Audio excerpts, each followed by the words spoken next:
Before we begin, I want to ask you some questions.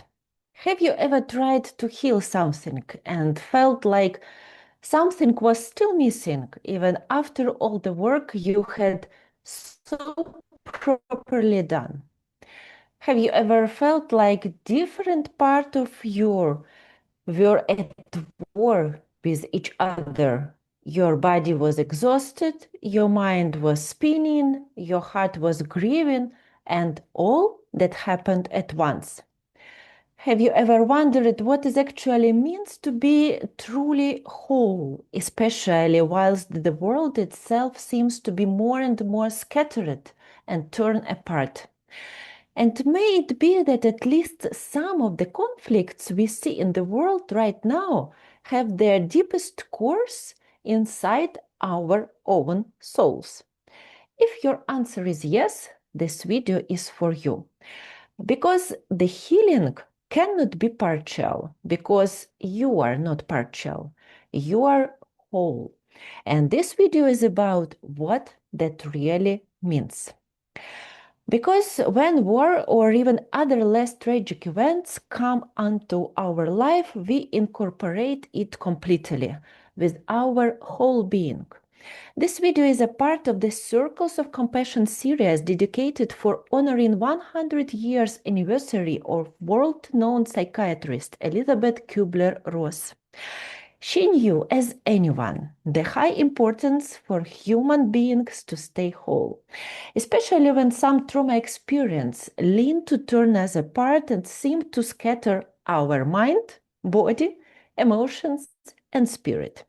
And we are, the NGO Ukrainian Center The Soul, applying this 4 dimensions quadrant model of healing for last 4+ years in our constant war that we are living for our existence. And we are working, therefore, with Ukrainians who are suffering from this brutal war. Thus, we know that healing, real healing, requires us to tend to all of these 4 parts. This particular image opens a very deep human truth. We are all connected. And perhaps beneath all the fragmentation, all the violence, all the fear, and all the collective exhaustion of this time, what remains unchanged is our deepest longing for connection and for the wholeness. That longing is not sentimental, it's psychologically very important. It tells us something about what healing is always moving towards forward. And it moves us not to isolation and not for fragmentation.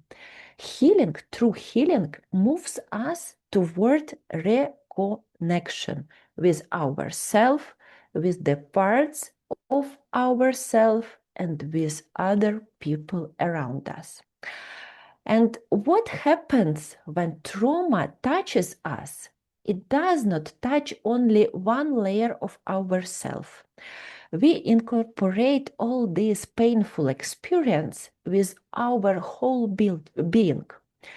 A traumatic event is never only just a thought, it becomes also truly bodily experience.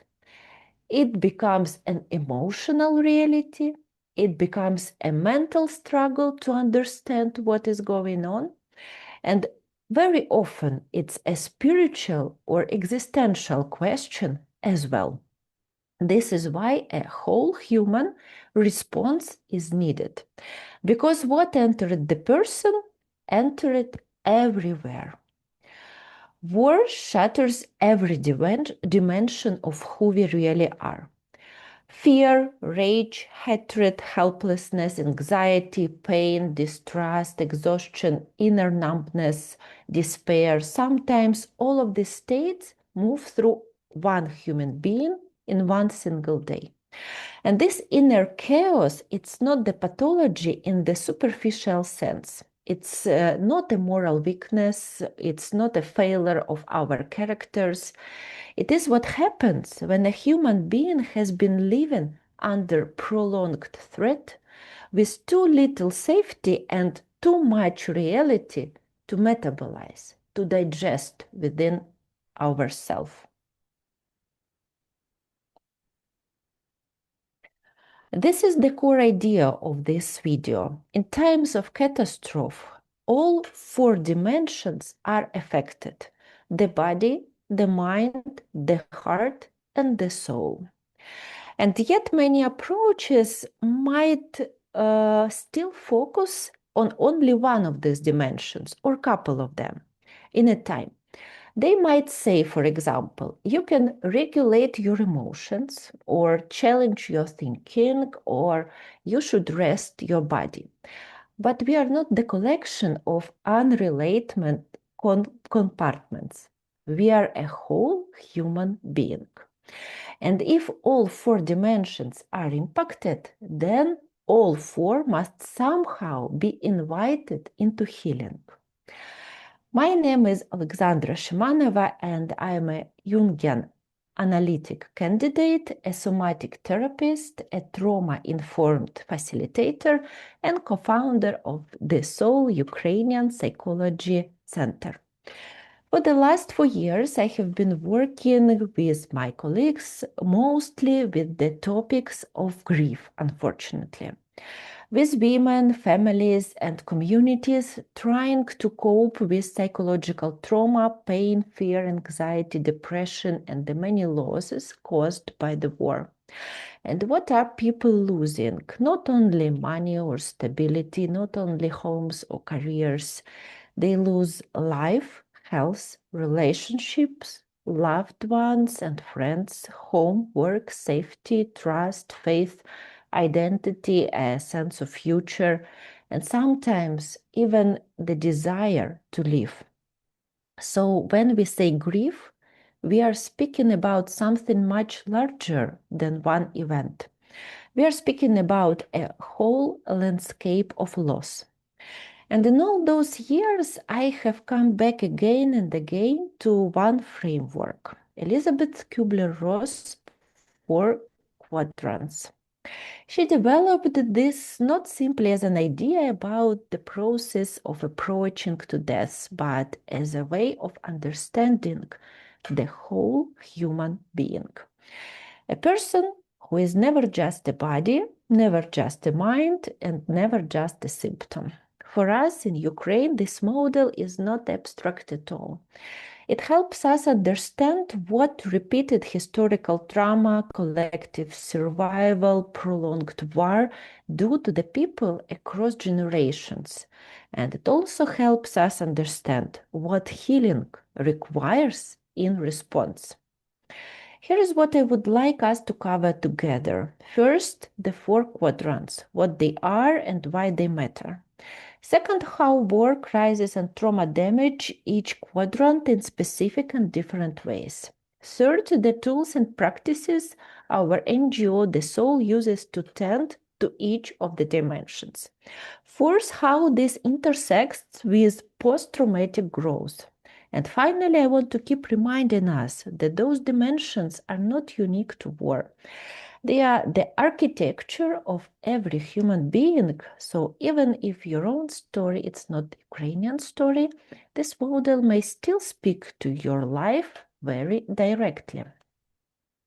Before we go deeper into the model itself, I want to say something very humbly and with some pain. We cannot turn away from suffering. We cannot turn away from the death.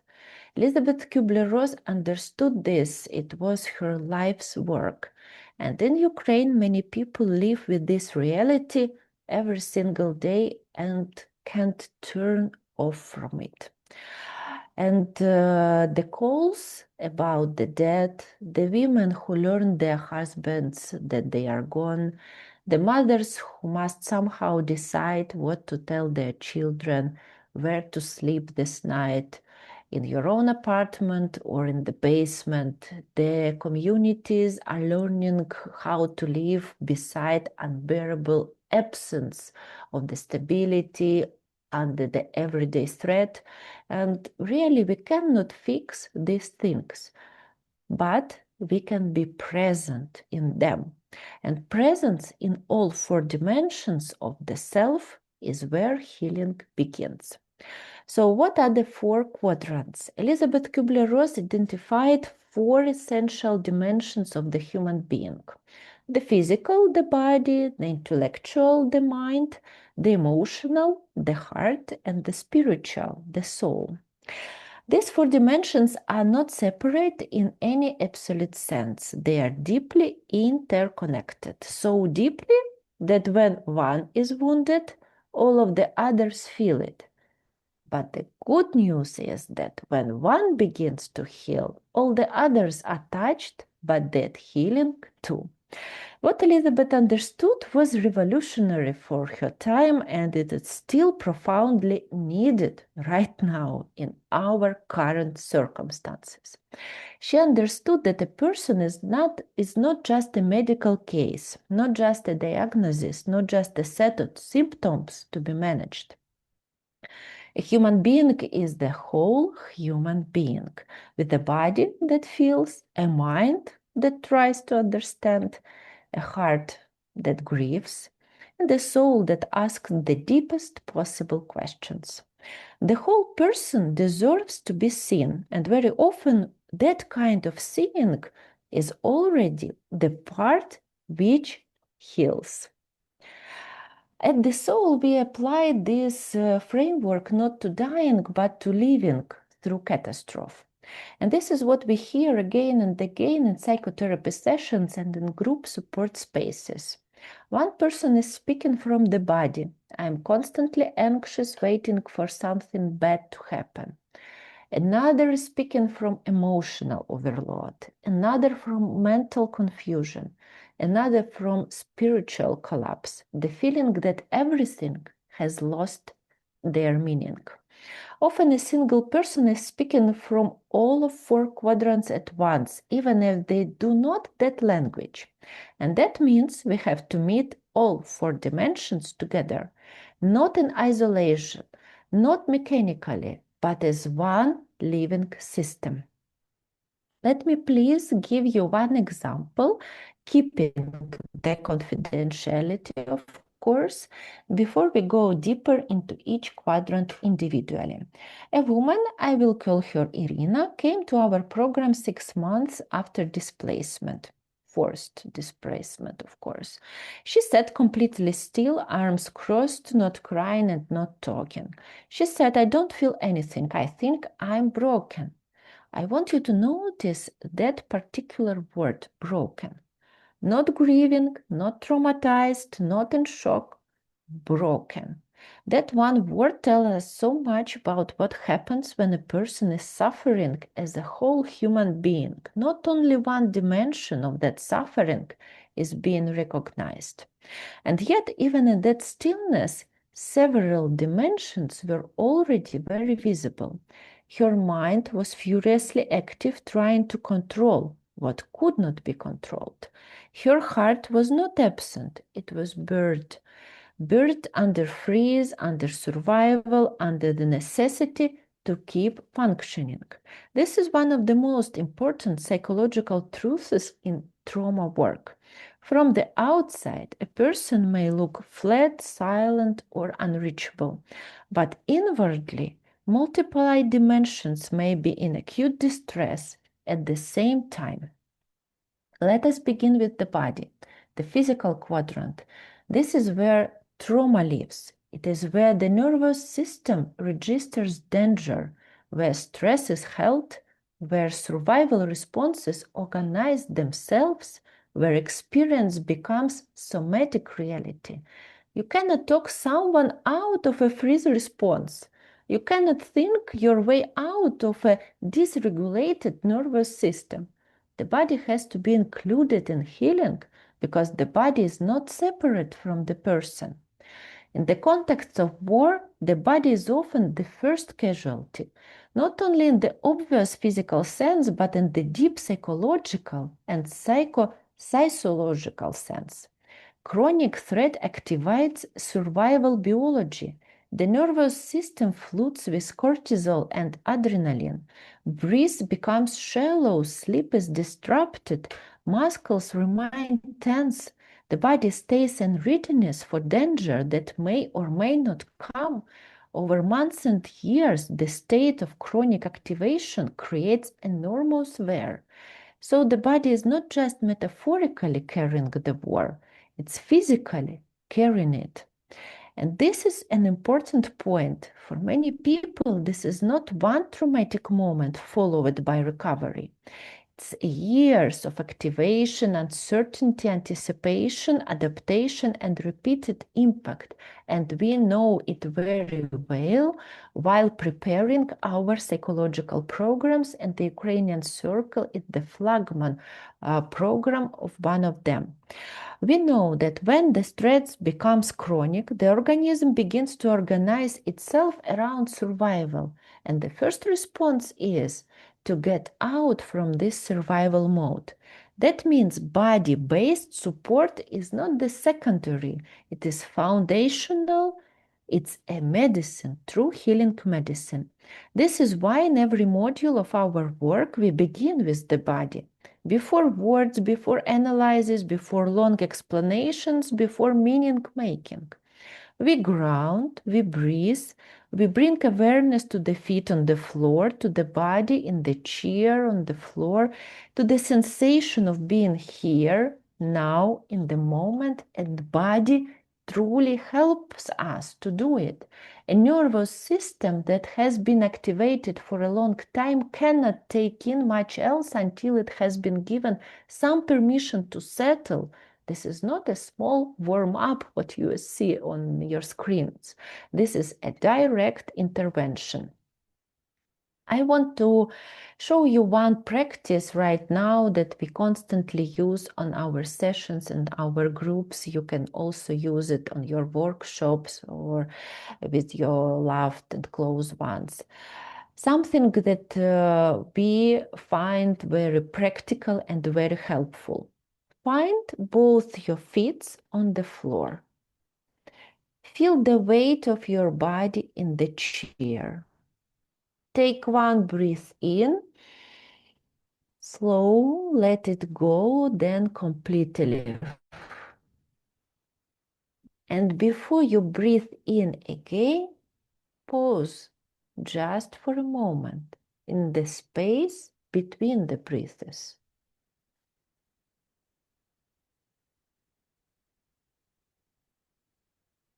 This space, this tiny pause, is where the nervous system learns it can be still. This is grounding. It's not magic, it's biology. And for a woman who has been in chronic stress for 3 years, to realize, to understand in these tiny pauses in between breaths that she is in safety, it's one of the most powerful interventions we had. And this is exactly what happened to Irina. In our work with her, we did not begin with interpretation. We began with grounding, breath work, and body awareness. And after some time, to let the grief through. She cried for the first time in months. That cry was not a breakdown, it was a breakthrough. The body had found its way back to the heart. Now let us move to the intellectual quadrant, the mind, the meaning-making machine. The part of us that constantly trying to understand, which organize, predict, and make sense of what is happening. Under ordinary circumstances, this is a gift. Under prolonged trauma, it can become a trap because the mind keeps searching for the pattern in chaos. And when no stable pattern can be found, it can either overload or collapse or become rigid, clinging to uncertainty. War confronts the mind with so many different questions that do not have an easy answers. Why should we sleep in basement? Why did this happen? When we will go home? What will happen next? Those questions do not belong only to adults. Those questions are constantly asked by children to their parents, especially moms who are staying with them. And often the wound is not only in the question itself, but in the fact that no reassuring answer is possible at that moment. There is no available answer. There no exist. That helplessness of the mind, the inability to make coherent sense, to find the answers, is itself the part of the trauma. This is why the psychoeducation and storytelling matters so much. When a person begins to understand this is a trauma response, not madness, something in the mind begins to soften. The experience became, whilst you are telling the story, this experience becomes less chaotic, less frightening, and less isolating. And when a person is finally able to tell the story of what happened, the mind begins to organize chaos into coherence.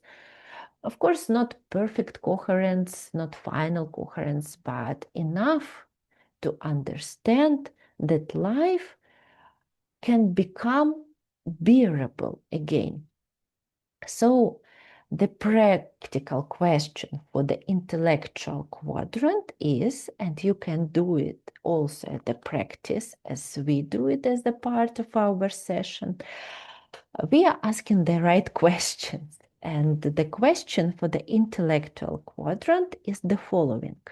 Where you can ask this question to yourself using the first form, where am I trying to understand something that might be not yet be understandable, what it is? Can I allow, even for a moment, that I do not need to solve everything just right now and today? Can you allow yourself this? What do you do not have produce certainty where none exists, because there is no certainty, none of the questions of life. Sometimes one of the most healing thoughts available to the mind is simply the following. I do not know yet, and I am still here. Let us move to the emotional quadrant, the heart. This is the dimension many people fear most, because emotions are difficult to control, because they do not obey logic, they do not follow a schedule, and they do not disappear simply because a person is trying to be strong. Familiar situation, right? The heart carries what the mind cannot hold. And unless feeling is given some space, it tends to return in other forms: tension, numbness, irritability, collapse, disconnection. In culture shaped by endurance, duty, survival, emotional life is often pushed aside in the name of resilience.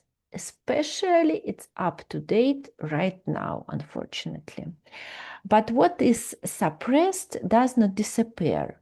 It waits for the right moment and eventually asks to be felt. Sometimes it might feel like soft, urgent ask to feel it, and sometimes it comes violently when we are not prepared for this. And that's why the emotional work is not the indulgence, it's the part of the obvious psychological reality. In Ukraine, there is a powerful phrase, heroes do not die. It carries love, honor, courage, collective loyalty. But psychologically, such phrases can also cast a shadow, because heroes do die. They really do it, and we feel grief for it. And we need to stay heroes instead of them. And heroes do not cry, Heroes do not collapse. Heroes do not admit how frightened, shattered, or exhausted they really are. And many women especially have been carrying enormous and emotional weight for everyone else, holding the children, household, holding the memory of what is going on. They're holding the fear, holding the finding of itself within ourselves, yes, but that is not sustainable. And at the soul on our practices, we are working on that point that what I would call the emotional hospitality. Grief is welcome, fear is welcome, rage is welcome, guilt is welcome, of course, joy is welcome too. Whatever you bring here to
what we witnessed does not stay the same.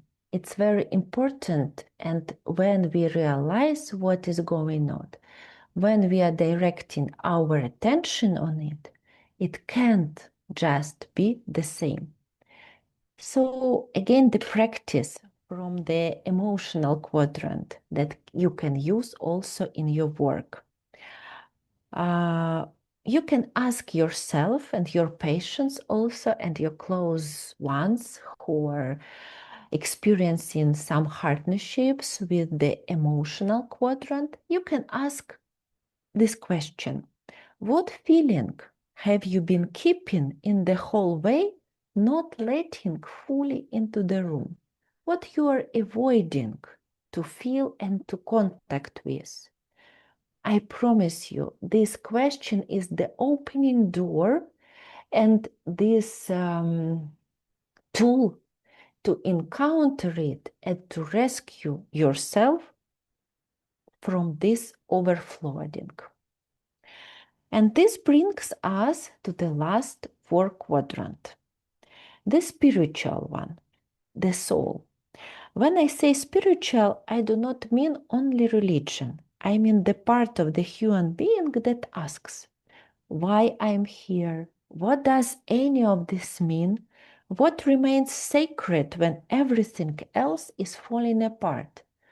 What holds when so much has been shattered?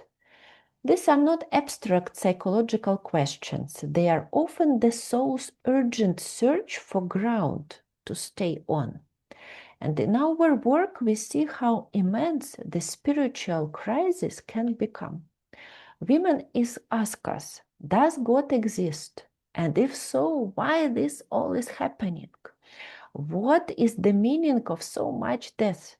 Is there anything sacred left when sacred places are bombed or destroyed? And we do not force the answers and we do not rush into explanations, but we do honor those questions through meaning making, through rituals, through memory practices, through prayer for those for whom prayer is a real rescue and a resource, and through very small living anchors of meaning. A person I love, a cup of tea, work that matters, beauty I still refuse to stop noticing. We are coming to these bearable states of our spiritual mind also. Sometimes even small meaning is enough to begin our healing journey. And now I want to connect all four quadrants with post-traumatic growth. At the soul, these frameworks belong together because growth after trauma does not happen as some kind of an abstraction. It happens through the body, the mind, the heart, and the soul. In the body, the nervous system begins to learn regulating again. In the mind, a new narrative begins to form, one that is larger than the loss itself. And in the heart, the capacity to feel is deepened rather than erased. And in the soul, meaning begins to reform, not as an explanation for something, but as an answer. But healing is not never only individual one. The four quadrants also apply for families and the communities. When one person suffers, the whole system is touched. And when the one person begins to heal, the system is touched by that too. That is why in trauma work, we are rarely dealing with only one isolated biography. We are almost always meeting completely larger field. This is something we see very clearly in our group and family work. A woman may come believing she needs to work only on herself, but very soon the wider system appears. Her mother in grief, her grandmother's silence, her children in anxiety, her parents' freeze, and old trauma meeting current trauma, generational pain meeting present-day catastrophe. Healing one person can interrupt a transgenerational cycle. And that is one of the most hopeful things I know, fortunately. And this is what happened with Irina over time. Each quadrant began to move. The frozen body softened.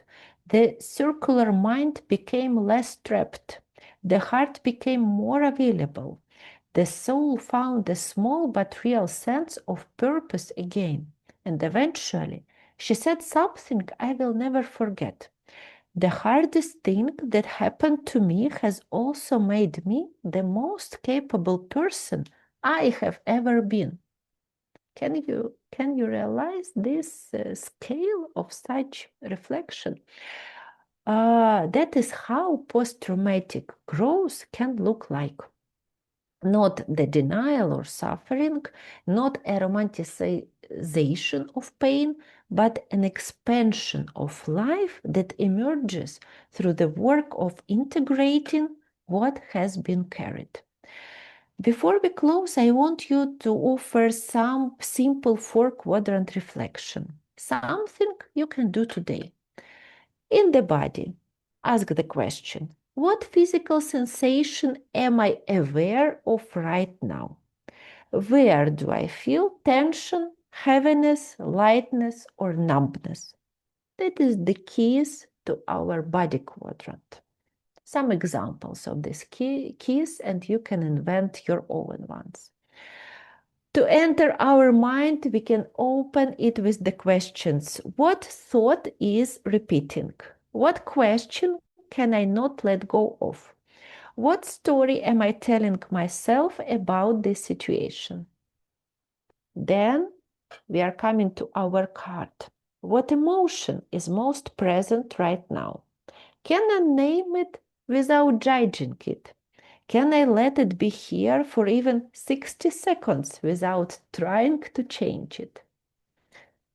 And if you want to ask questions directly to the soul, you can try those following one. What still matters to me? What do I want to preserve? What small meaning can I hold today? These questions are not, of course, a cure or medical healing, but they are some kind of compasses. And whilst we are in the dark, the compasses is everything to understand in which direction we should move, not seeing anything. So I kindly ask to leave you with one final reflection. Which quadrant is calling you right now? Body, mind, heart, or soul? You do not need to answer exactly or out loud. You can be in this reflection. Just hold this question honestly for yourself or for the people whom you are caring about. Because just one neglected quadrant, when tended to, can begin to change much more than we can imagine. One place of attention can begin to restore the whole. We all know that we cannot fix the person. Because it's very, very essential thought, and we are psychologists are very tend to this thought. We are not fixing, but we can hold all four dimensions: the body that is caring so much, the mind that is trying so hard to make sense, the heart that is full of feeling, the soul that is asking the hardest questions until they can hold themselves again. This is what Elisabeth Kübler-Ross understood, and this remains one of the deepest gifts she gives to the world. If this reflection spoke to something in you, please be free to share it.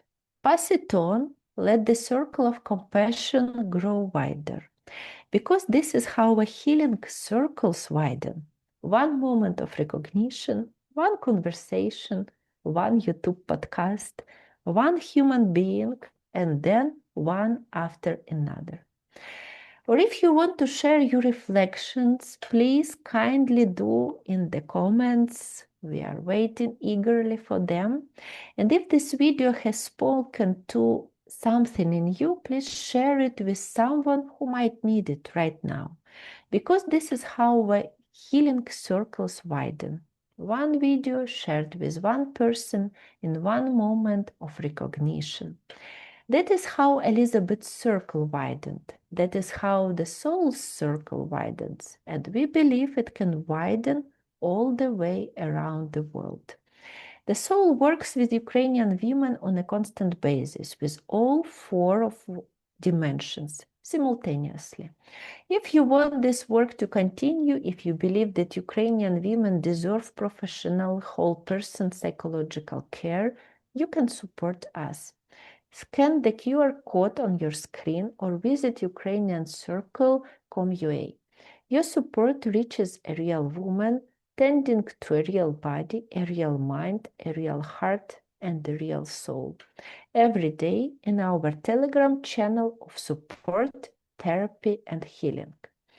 And to learn more about Elisabeth Kübler-Ross Foundation, whose vision and partnership makes this series possible, please visit EKRFoundation.org. Elisabeth's work is not finished. The world needs whole person, compassionate care now more than even ever. We are honored to carry her legacy forward from Ukraine and from our entire circle of compassion to the world. I'm Olexandra Shymanova, Jungian analyst candidate, somatic therapist, trauma specialist, and co-founder of The Soul. If you are a mental health professional, a university or company, or a foundation looking for a speaker, workshop leader, or partnership in trauma-informed whole person care, we are here. We speak from experience. We speak from research, and we speak from the language of love also. Find us on LinkedIn, Ukrainian Psychology Center, The Soul. We would be honored to be the part of your circle. Thank you for watching. Thank you for being part of this circle. In the next episode of Circles of Compassion, we go even deeper into what it means to be truly witnessed and why that act of witnessing is the most powerful thing one human being can offer to another. Until then, tend to all 4 of your dimensions. We all deserve to be whole. Thank you.